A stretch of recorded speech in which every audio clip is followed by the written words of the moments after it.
Oke, bismillahirrahmanirrahim. Assalamualaikum warahmatullahi wabarakatuh. Saya Adilia Ramadini dengan NIM 2319035. Baiklah, di sini saya akan menjelaskan makalah saya yang berjudul Konsep dan Kedudukan Tanah Ulayat.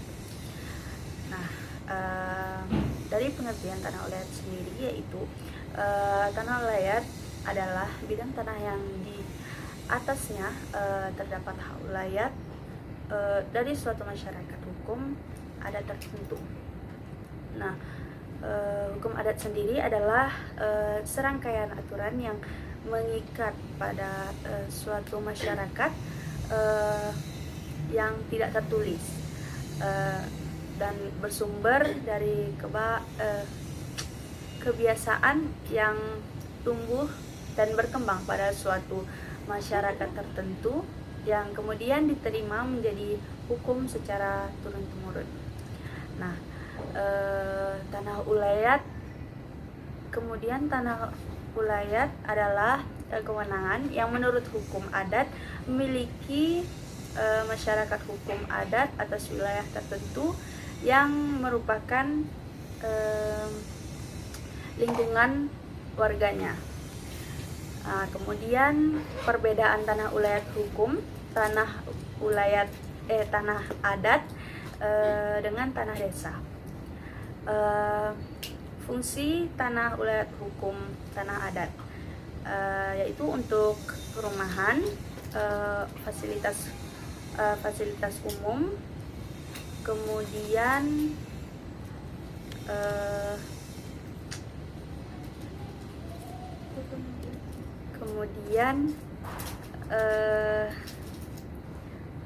untuk fasilitas sosial, persawahan, perkebunan, dan dalam bentuk hutan belantara. Kemudian fungsi tanah desa. Tanah desa merupakan tanah negara yang diberikan oleh pemerintah daerah.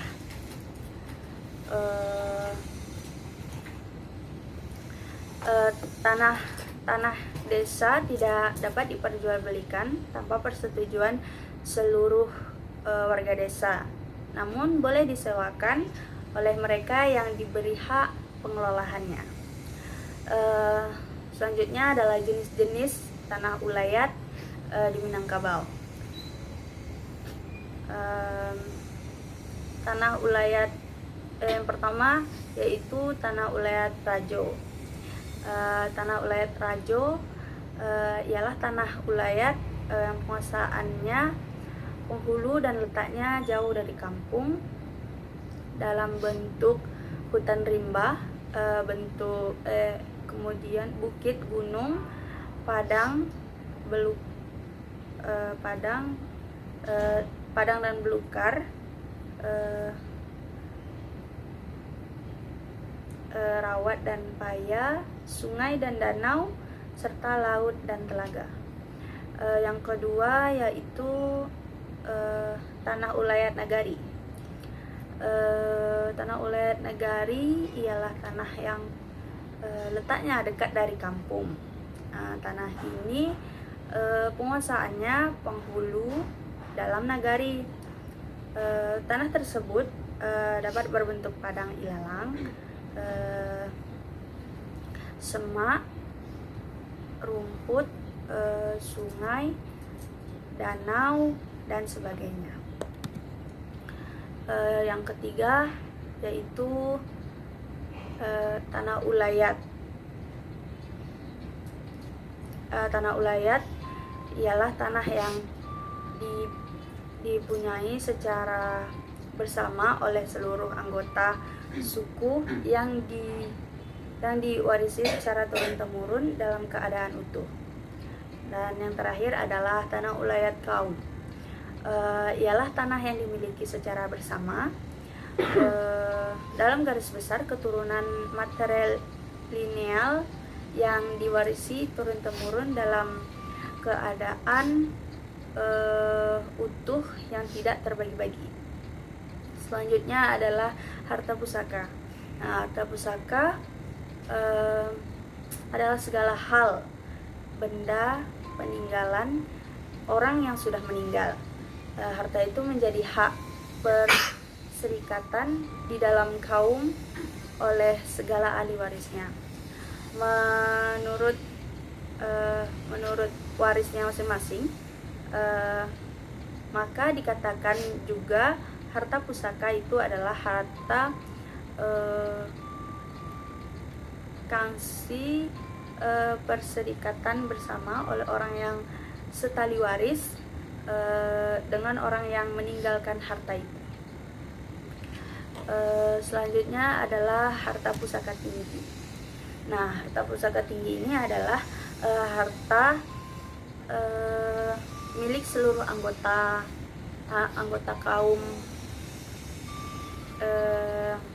dan diperoleh secara turun-temurun melalui jalur wanita atau padusi. Biasanya harta ini berupa rumah, sawah, ladang, kolam, dan hutan.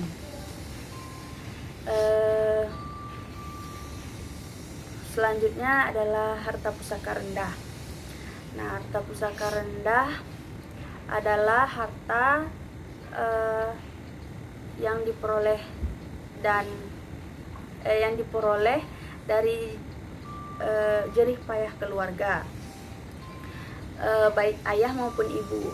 Harta itu diperoleh melalui transaksi jual beli, karena harta tersebut dapat diperjualbelikan. Umumnya harta pusaka rendah dibuat sertifikat, misalnya tanah. Nah, dalam pelaksanaan pembagian harta pusaka, terutama yang tidak berhak terlihat adanya ahli waris yang lebih diprioritaskan dari yang lainnya. Secara garis besar, bagian ahli waris harta pusaka rendah di kenagarian bisa diuraikan